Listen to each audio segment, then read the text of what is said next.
Viste que siempre se escucha decir, o se escucha muchas veces decir que la democracia no da respuesta a esto, la democracia no da respuesta a lo otro.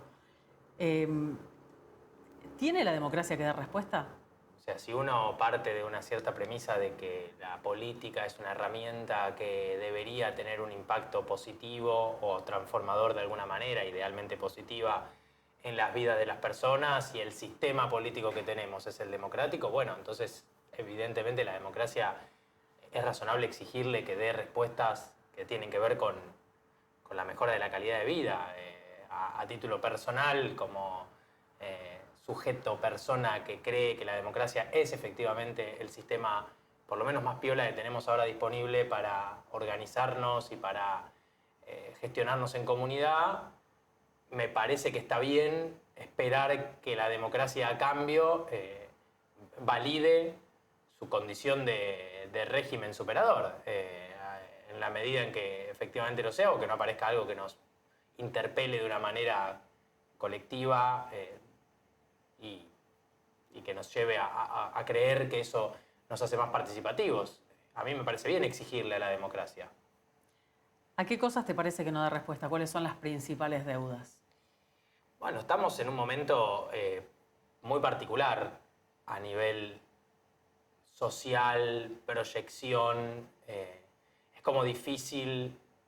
Obviamente que yo no soy economista, no soy politólogo, no soy sociólogo. Hay muchas respuestas que tienen que ver con qué pasó para un cierto estado de descontento del que pareciera haber registro más o menos, o cierto consenso en términos de registro en cuanto al descontento que hay, tanto con el espacio político, con el sistema democrático y con la vida o con la proyección de una vida mejor en el país. ¿Cuáles son las condiciones que se dieron para llegar a eso? Bueno, seguramente hay gente que sabe más que yo, pero sin duda estamos viviendo un momento que es desafiante. Yo sigo revalidando mi convicción no solo en la democracia, sino en la política como espacio para resolver las discusiones. Pero bueno, entiendo que hay una cuestión, es una mezcla, ¿no? Donde por un lado o yo pertenezco tal vez a una generación que se amigó o que negoció con la idea de que las cosas no son perpetuas para lo bueno y para lo malo. En el sentido, somos una generación que muchas veces le cuesta pensarse 10 años en un trabajo, pero también somos una generación que renunció a toda posibilidad de comprarse una casa. Entonces, las dos cosas que tienen que ver con la proyección o lo eterno pareciera que no nos corresponden y con bastante dignidad lo venimos llevando. Hay una parte de eso que tal vez sí le corresponde a el país o al sistema o no sé a qué, de darnos la posibilidad de proyectarnos de otra manera. Después me parece que es un derecho de cada uno elegir si quiere hacerlo o no, pero que no esté la posibilidad es algo relativamente problemático. Si tuvieras que elegir, ¿cuál te parece que son cuál es el top 3 de los enemigos de la democracia? El monotributo. No sé, la verdad que yo particularmente creo que la democracia, hay una paradoja de la democracia, ¿no? Creo que es de Popper, que es la cuestión de si la democracia tiene que incluir en su interior partidos o expresiones ideológicas antidemocráticas, ¿no? Porque pareciera que la democracia como sistema está obligado a incluirlos porque es el derecho de todos, pero a la vez corres el riesgo de que estos mismos espacios atenten contra tu sistema. La respuesta que da Popper es no tiene que incluirlos. Si alguien es expresamente antidemocrático, si alguien es abiertamente antidemocrático, la democracia no lo tiene que incluir. Por más que uno esté creando un sistema democrático y que pareciera haber cierta contradicción formal en dejar afuera de la democracia a gente que debería participar. Yo coincido, yo no tengo interés en defender ideologías que creo que pueden ser dañinas a cierta convivencia comunitaria. A mí no me preocupa el derecho de todos como un absoluto, de todas las ideologías. Yo no quiero que haya un partido nazi que se pueda presentar a elecciones. No tengo ningún interés. Y si eso me trae como consecuencia que alguien me acuse de antidemocrático, perfecto. Pero no creo que es una cuestión abierta al infinito. Es una democracia que me parece que tiene derecho a protegerse a sí misma. ¿Y qué pasa con la corrupción como enemigo de la democracia? Y es evidentemente muy problemática. Yo lo escuché una vez a Caparrós decir algo con la corrupción que me pareció interesante, que es la corrupción es un problema, pero en algún lugar tenemos tan instalada la corrupción en el sistema argentino al menos, que es como que vuelve superficial la discusión, porque es como si uno tuviera que aceptar algo que es terrible, pero que en los hechos pareciera ser, que es que todos los partidos que gobiernan tienen fenómenos de corrupción. Entonces es como que uno tendría que hacer el esfuerzo de comerse ese bajón y pasar a lo siguiente, porque a pesar de que todos roban, digamos, igual hay discusiones de fondo que pareciera vale la pena dar. De cualquier manera creo que es deseable resolver ese asunto. Me parece que la corrupción... El sistema político en el fenómeno que está viviendo ahora, que es de enorme distancia con algunos problemas concretos que pareciéramos tener los seres humanos normales, haría bien en subsanar algunas actitudes que profundicen esa distancia.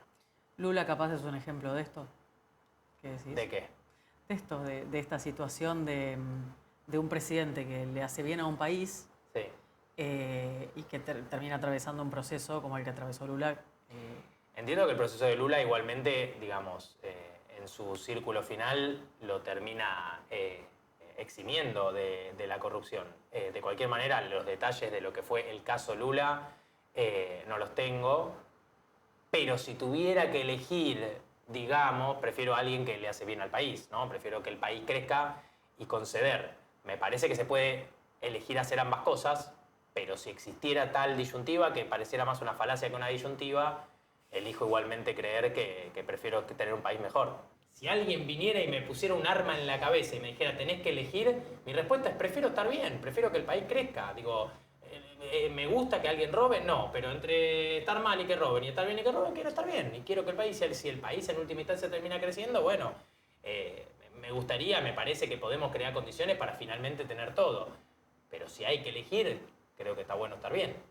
Yo quiero estar bien, quiero que mis amigos estén bien, quiero vivir... Yo disfruto muchísimo estar en Argentina y disfruto cuando a Argentina le va bien.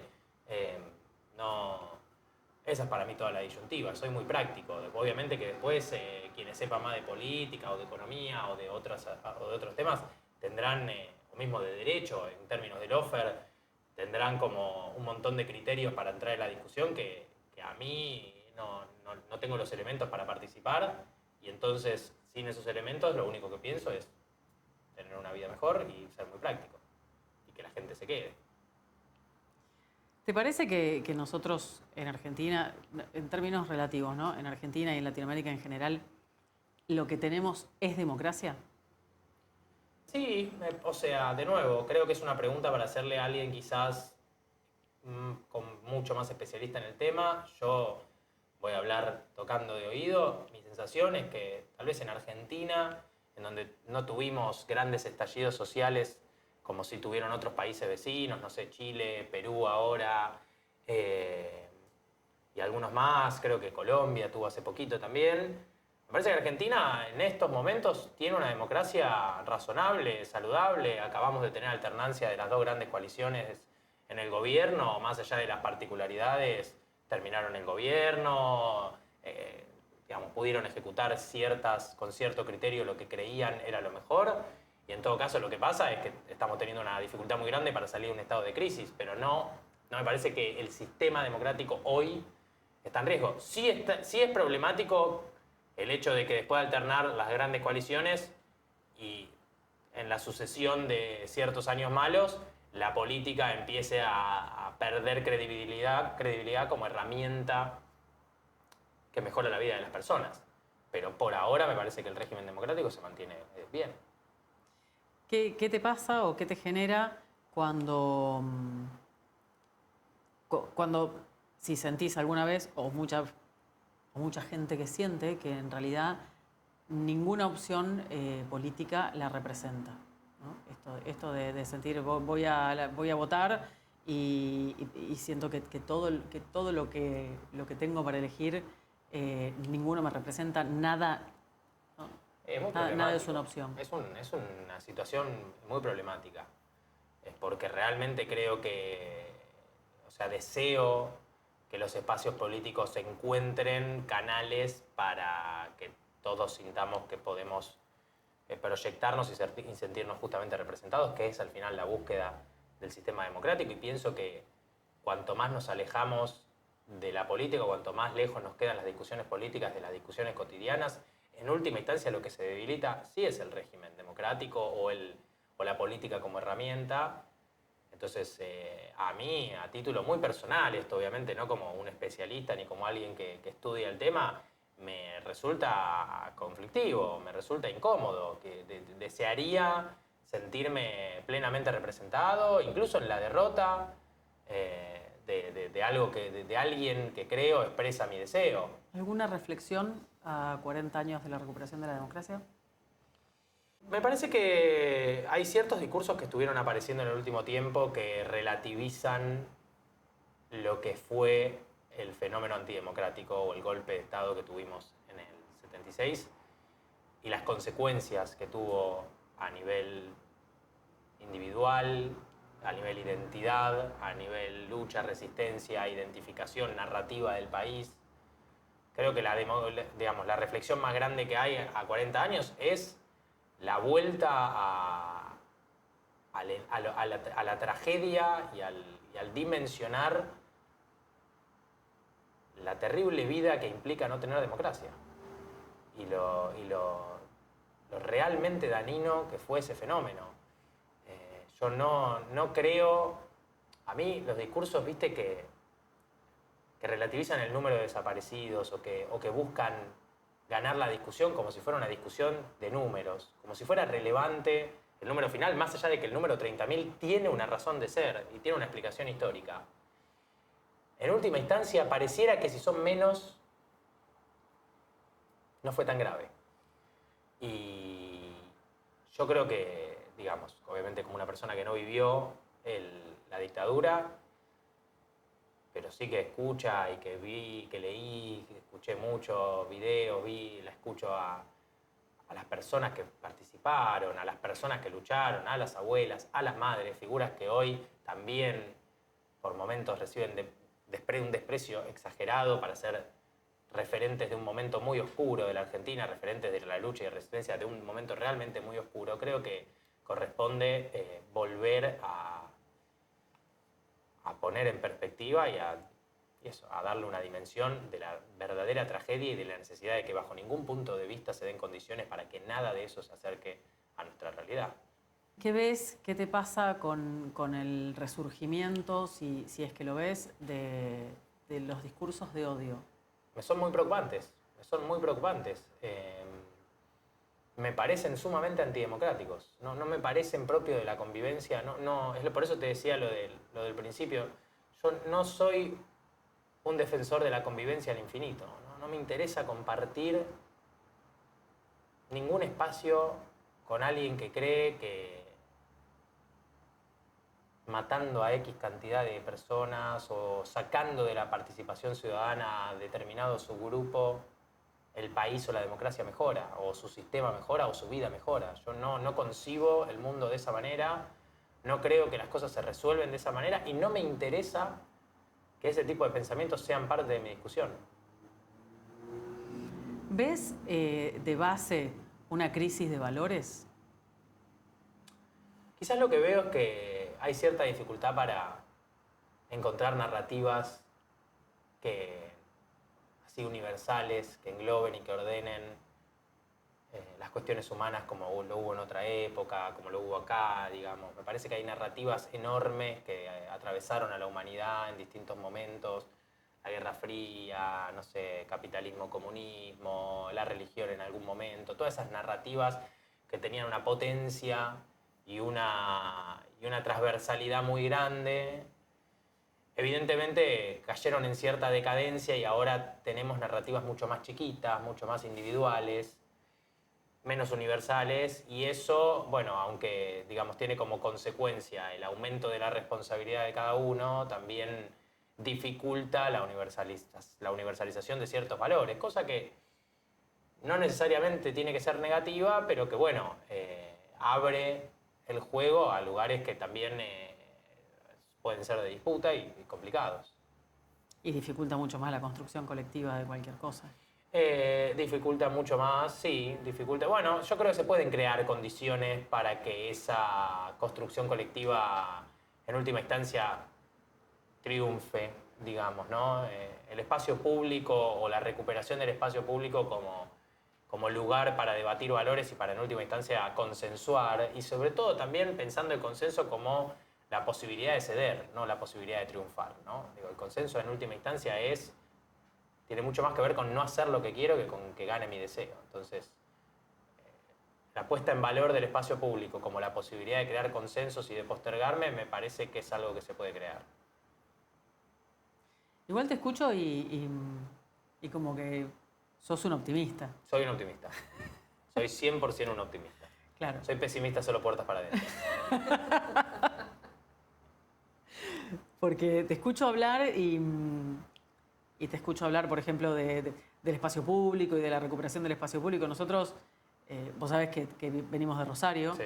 Y Rosario es una ciudad que en este momento está perdiendo el espacio público mucho más que ganarlo. Es Sí. una batalla que en este momento estamos perdiendo, digamos. No digo que la vayamos a perder, espero que no, pero sí la estamos perdiendo hoy. Sí. Entonces, cuando esas condiciones no se dan, cuando la recuperación del espacio público no es una alternativa, cuando el individualismo le gana a la construcción colectiva, ahí es donde yo veo una crisis de valores que dificulta la mirada positiva hacia el futuro, porque...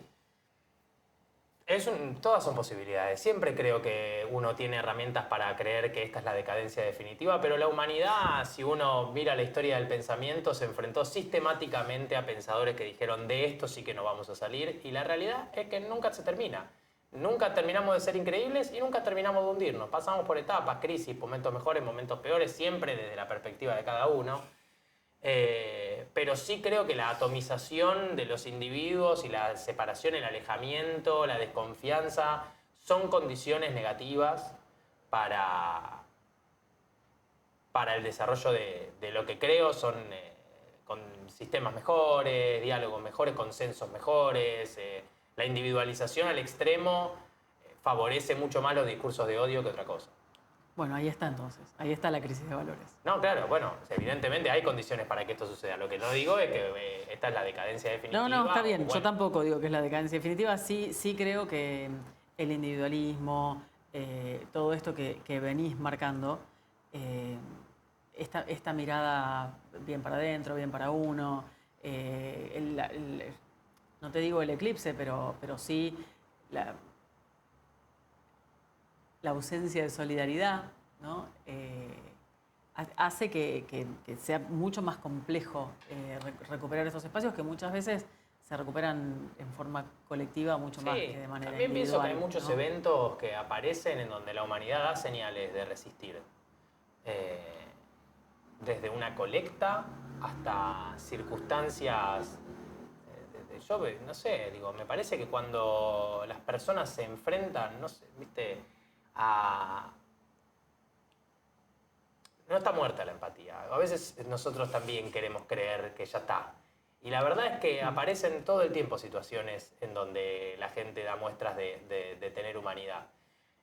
Y uno tiene que elegir si las ilumina, si las ve, si las percibe o si las disminuye y cree que son una excepción. Me parece que hay cierta dificultad para volver hegemónico los discursos que tienen que ver con los pensamientos colectivos y con la postergación del individuo. Es evidente que estamos en un momento en donde el individuo tiene mucha preponderancia, pero también están vigentes discusiones que son reflejos de pensamientos muy profundamente colectivos y muy profundamente humanos, como por ejemplo el feminismo y las discusiones que el feminismo trae incluso después de las elementales que tiene que ver con la diferencia laboral o con el hecho de que literalmente maten mujeres, pero pasado eso que no debería ni ser parte de la discusión porque es un fenómeno que no tendría que existir más, también trajo un montón de discusiones que son profundamente humanas en términos de cómo nos cuidamos, de cómo nos tratamos. Esos discursos que ahora están vigentes y que ganan cada vez más presencia, bueno, son contraintuitivos con cierto individualismo. Sí, son. Ahora, cuando ves fenómenos también como el caso de Fernando Báez Sosa, o sea, este tipo de casos que se han convertido en casos tan emblemáticos, por suerte, se convierten en casos emblemáticos. Eh, yo no dejo de ver ahí abajo como una subyacencia de, de debilitamiento de este andamiaje que hoy escuchaba en el foro un panel de feminismo y una de las panelistas decía la extrema derecha se queda con el concepto de familia, de la familia tradicional, como un espacio de opresión de las mujeres. Y eso puede ser cierto, no digo que no, seguramente la extrema derecha haga esto. Pero también en el debilitamiento de la familia también está el debilitamiento de este entramado de valores que hace que estas cosas no sucedan, ¿no? Yo creo que estos chicos, por ejemplo, con el caso de Baez Sosa, todos tenían familias que representaban esos valores tal vez tradicionales. Y creo que parte de esos valores, o que parte de la cultura de enorme violencia que rodea a alguna parte de la sociedad, opera en sintonía con cierto entramado que hace referencia a estructuras tradicionales. No me queda claro que la estructura familiar tradicional sea una herramienta efectiva para, por ejemplo, repensar la violencia masculina. Sacarle el tradicional, la estructura familiar. Bueno, Cualquier estructura familiar. exacto. No hace falta que sea tradicional. No, digo tradicional para entender de qué hablamos, pero... No, porque esto fue un poco, o sea, esto es la diferencia que marcaba esta panelista un poco era esto, ¿no? La familia tradicional dentro de la extrema derecha. No creo que la familia en sí represente nada. La familia es un reflejo de, bueno, circunstancias a las que estuvieron expuestos sus padres, sedimentos, cultura, tradición, sociedad. Es muy difícil hacer un prototipo de familia en sí. Las familias cambian con el lugar, con la región, con el país, con la condición socioeconómica. Entonces la familia en sí misma no me parece ni un paravalancha, ni un creador de violencia. Y en todo caso hay discusiones que están muy... Bueno, de nuevo, por ejemplo, en el caso, supongamos, del feminismo, hay muchas de las discusiones que creo que trajeron hijas a sus madres. O las madres empezaron a registrar violencias que tal vez nunca habían registrado. Bueno, y las madres estaban ahí y las criaron a sus hijas y quizás fueron cómplices de una violencia que no pudieron frenar porque no tenían las herramientas, ni siquiera porque fueron literalmente cómplices. Entonces creo que la familia en sí misma no es un creador, ni es un... O sea, idealmente es un lugar de reflexión, pero para eso se tienen que dar muchas cosas. No es que la familia en sí lo va a lograr. Es que no es la familia, es el amor. Es el amor, es la sociedad, es las herramientas, la gente con la que nos cruzamos. Son un montón de cosas. Evidentemente el amor como fenómeno es complejo y uno lo encuentra en muchos lugares. Y a veces incluso necesita de fenómenos amorosos por fuera de la familia para contrastar con cosas personales, los amigos, o quien sea. Cambiando de tema, ¿qué opinas de los museos? ¿Qué deberían ser? ¿Qué deberían tener?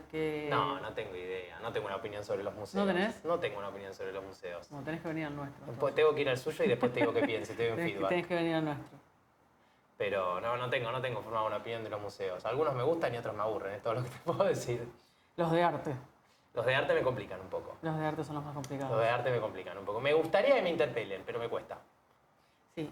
Nosotros en realidad trabajamos sobre un concepto que es que todos los museos pueden ser museos de derechos humanos. Y entonces ahí es donde para mí, que me pasa lo mismo que a vos, me embolo en los museos de arte y me parecen un vole. me parece que ahí es donde cobran sentido, digamos, donde pueden tener Claro. donde pueden laburar la territorialidad desde otro lugar, los espacios de otro lugar, el anclaje con la comunidad desde otro lugar, en clave de trabajo, de agenda, de poner temas sobre la mesa. Bueno, y está ahí es buenísimo. donde empiezan Está buenísimo, a tener obvio. sentido. Porque Sí. para ir a ver cuadros hoy, que No, todo se yo- puede ver desde cualquier lugar del Bueno, mundo. está bien, que igual, es obvio lindo que, ir a ver algo bello. claro, y aparte es lindo pero- la experiencia de estar ahí, digo, Sí, hay está algo del buenísimo. fenómeno particular, pero bueno, sí, obvio, para mí todo lo que es, yo no sé del tema, y hay muchos museos que me encantaron y no sé qué pasó ahí, o sea, bueno, no sé, había cosas, no sé, era interactivo, lo que sea, pero digo, evidentemente hay gente mucho más capaz que yo pensando estas soluciones, como por ejemplo lo que vos decís, así que no tengo opinión y voto a favor. Tenés una mirada como mucho más positiva de las cosas y es como refrescante, de alguna manera. Lo que pasa es que hay soy más crítica y me No, cuesta más. yo soy muy crítico y entiendo. Lo que pasa es que hay un problema con el pesimismo que es, al final del camino, cuál es el mundo que te deja. Y este es el único mundo que tenemos, esta es la única vida de la que vamos a participar, al menos por ahora. Claro, y entonces la renuncia en la derrota a mí no me da nada. Yo entiendo, no digo ser un optimista absurdo, claro, que todo le cae bárbaro. Hay fenómenos que se dan que son preocupantes, que son terribles, que destruyen, dinamitan cuestiones muy fundamentales de la convivencia social. Pero bueno, me resisto a creer que la discusión termina ahí, nada más. No, yo también me resisto a creer que la discusión termine ahí. Pero nada, en algunas situaciones me cuesta mucho más ver, si bien coincido con vos, yo también coincido con Sí, vos sí, en sí, que sí. prefiero un presidente que hace cosas y que lleva a un país para adelante, aunque sea corrupto. Sí. Ahora, no soy purista, pero me mata la corrupción. Es lo peor que hay. Me mata la corrupción. Sí, sí. Y realmente me parece uno de los más grandes enemigos de la democracia. Y puede ser que sea, puede ser que sea. No pienso que no. No pienso que no, puede ser. Me parece que es un fenómeno que termina haciéndote dudar de todo. Y creo que dudar de todo es Es problemático. en el control. En el control no hay amor, digamos. Y me cuesta mucho pensar en los dispositivos de control, porque creo que es desde el amor donde se construye. Entonces, No, si la corrupción como fenómeno trae como consecuencia el descreimiento absoluto del espacio político, es un problema grave. Es un problema muy grave. Entonces, no me parece algo ni gratuito ni menor. En eso estoy de acuerdo. ¿y no te pasa ¿Qué? esto? ¿No te pasa esto de decir, bueno, no, acá no, así no, con este nivel de corrupción no? Pero ¿y qué puedo hacer? No, bueno, ¿Retirarme? no, nunca es la salida retirarse, claramente. Pero nada. ¿Renunciar? ¿Negar el sistema? ¿Votar en blanco? ¿No ir a votar? No tengo alternativa. Bueno, ahí está. ¿Y cuál es la Eso es. alternativa? No sé cuál es la alternativa. Exacto. Es que ahí es donde yo siento que somos como demasiado complacientes. Como, No como somos, que o sea- no hay alternativa y nos bancamos la que hay. Y No, no yo puede creo ser que- yo que creo no se que- pueda generar una alternativa mejor. No, bueno, yo no tengo las herramientas para crear una alternativa mejor. Después sí hay espacios en donde uno participa y el poder que uno tiene es limitado y trata de ir construyendo y que vaya repercutiendo de una manera. Me parece que las tareas son colectivas. Yo no me dedico a la política, pero a mí me parece que hay gente que sí, se reúne en busca de una alternativa mejor y espero encontrarla para sentirme expresado. Evidentemente que quizás lo más deseable sería que, bueno, uno agarre y deposite toda su energía y toda su búsqueda en crear esa alternativa. Yo no lo hago, por lo tanto, asumo, digamos, negocio porque no estoy dedicando mi vida a encontrar una alternativa superadora. Esa también es una elección. Si yo no me voy a dedicar y no voy a poner todo lo que tengo en construir esa alternativa, tal vez no puedo reclamar al infinito. Pero bueno, sí tengo ciertas premisas que trato de cuidar, como por ejemplo esto, que sigo creyendo que la democracia es la herramienta, que la política es el espacio y que los discursos de odio son sumamente dañinos para todos. Bueno, no sé, con esas premisas a partir de eso empiezo a laburar. Después, para crear una alternativa, hay que disponer de un montón de herramientas, energía, recursos que yo no dispongo y que tampoco hago nada para crear esa corriente colectiva, porque sobre todo es colectiva. Entonces acepto mis limitaciones y lidio con eso. ¿Cuáles te parece que son los más grandes desafíos que se vienen?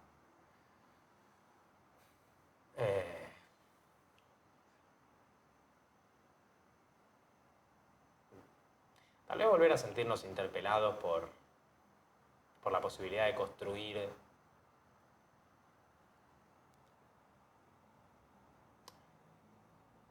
esto haciendo una proyección muy individual, ¿viste? Y esto siempre es riesgoso, pero digo, de lo que convivo con mis amigos, de lo que convivo con mi círculo, que es un micromundo del micromundo, no sirve ni claro, como ejemplo de nada, pero que es lo único que tengo, porque al final uno siempre opina y siempre da consejos proyectando su propia vida. El desafío más grande para mí hoy, para lo que es mi vida, mis amigos y mi gente, es reencontrarnos con la posibilidad de tener una vida copada acá, normal, estable, proyectable y deseable. Todos amamos vivir acá, pero nadie disfruta vivir mal.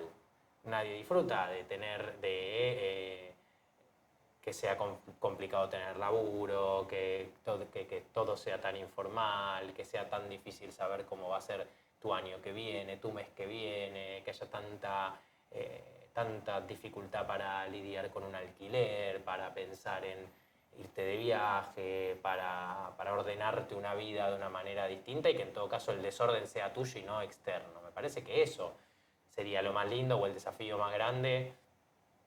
De nuevo, como alguien que no pertenece al mundo de la política, a mí lo que me gustaría es que el desorden de la vida sea una decisión individual y no un factor completamente externo. Obviamente que puede haber eventos como una pandemia. Yo no responsabilizo al gobierno por la pandemia, pero sí me gustaría o me parecería un desafío que se creen condiciones para que desde afuera la cosa esté ordenada y uno elija cuando se quiere desordenar. Sería ideal, ¿no? Sería ideal. Sería realmente ideal. Y una que no tiene nada que ver con nada. ¿Crees que es más difícil trabajar con estas nuevas generaciones? No. ¿No? Para ¿No mí lo ves? En todo caso, es la apertura. Siempre las nuevas generaciones tienen dinámicas distintas. Uno tendrá que elegir cuán abierto es a recibir esas dinámicas nuevas. Obvio que hay dentro de esa generación gente que también desprecia todo lo anterior y esa gente ya se va a encontrar con que un día inventaron el paraguas, digamos, con que todos los que vinieron antes que ellos ya pasaron por los mismos lugares que están pasando ellos que creen son novedosos. Y todo es una negociación. Ni las generaciones anteriores descubrieron todas las verdades, pero es muy probable que hayan atravesado cosas que las generaciones por venir vayan a vivir nuevamente y tengan algo para decirles. Y cuán abierta sea esa negociación, cuán exitoso será el encuentro de esas herramientas. Yo quisiera preguntarte, a ver, vos tenés ya más de 1 millón de seguidores, una cosa por el estilo. ¿Sos consciente de la influencia que tenés en mucha gente y cómo te afecta al momento de realizar tu trabajo? Por suerte las redes tienen cierta impersonalidad que me da mucha paz, porque si me sentara a pensarlo me afectaría mucho. Elijo creer que todos entendemos el lugar que puede ocupar una red social en nuestra vida y que tiene que haber cierta distancia entre un video que tal vez nos ayudó a pensar algo distinto y nos despertó algo piola y la verdadera creencia de que voy a resolver cosas complejas y profundas en un minuto. Sea para aprender un autor o para leerlo, hasta para pensar cosas de la vida personal, porque al final la filosofía tiene una enorme relación con lo práctico, con las vivencias que tengamos y con la forma que nos vamos a vincular con los otros, con el mundo y con la experiencia en general. Entonces, prefiero pensar que todos más o menos tenemos, y realmente creo, no es una o sea, no subestimo nunca al público, yo creo que todos son, que en general la gente tiene herramientas y es consciente para entender la distancia que hay con los videos. Y bueno, yo también me dejo influir por las cosas que consumo. Tengo mis espejitos retrovisores del auto configurados como vi en un video de TikTok. Si me lo pongo a pensar 5 minutos, digo, ¿qué estoy haciendo? ¿Viste? ¿Cómo lo chequeé? ¿Qué información estoy? Soy lo más fácil que... Claro, después cuando mi vieja me manda algo de Facebook la puteo, pero yo hago lo mismo. Entonces, no juzgo a nadie, pero bueno, quiero creer que una cosa son los espejitos retrovisores que por ahora no choqué y voy bárbaro, y otra cosa son las decisiones complejas de la vida. ¿Te bardean mucho o recibís como Ahí hostilidad? justo me estaban mandando un video que parece que estaba haciendo hostil conmigo. Recibo algo de hostilidad, sí. ¿Y cómo lo manejas? Tratando de ignorarla. Ok. Te criaste con tu viejo, referente del humor. Sí. ¿Cómo ves al humor como una herramienta de transmitir temas tan complejos como los que por ahí se pueden transmitir acá en este país? Y el humor es eso, una herramienta para acercarse a todo en la vida, idealmente, bien usado. Es una herramienta para desalejar, ¿viste? A veces hay temas que nos duelen, que nos resultan inaccesibles, que nos causan alguna resistencia por el motivo que sea, y el humor nos ayuda a bajar esa barrera un poquito, a mostrarnos más vulnerables, a repensar, a lo que sea, a acercarnos. Entonces es eso, siempre pensé en el humor, más allá de que obviamente que hay chistes que solo son graciosos por ser graciosos, como el que le escuchaba decir a Miguel Granados ayer, de Caperucita que le dice ¿viste? Al lobo qué manos tan grandes tiene para tocarte mejor, qué dientes tan grandes tiene para morderte mejor, qué orejas tan grandes tiene, sí, para escuchar la Berizo. Entonces, esos chistes, evidentemente, son chistes porque por el hecho de existir, que a mí me causan gracia, y después, bueno, habrá humor también para crear condiciones de debate o lo que sea, y ambos humores me parecen muy útiles para hacer una vida, en el fondo, para hacer una vida mejor, que no es menor, y si idealmente también podemos usarlos para acercarnos a cosas, está buenísimo.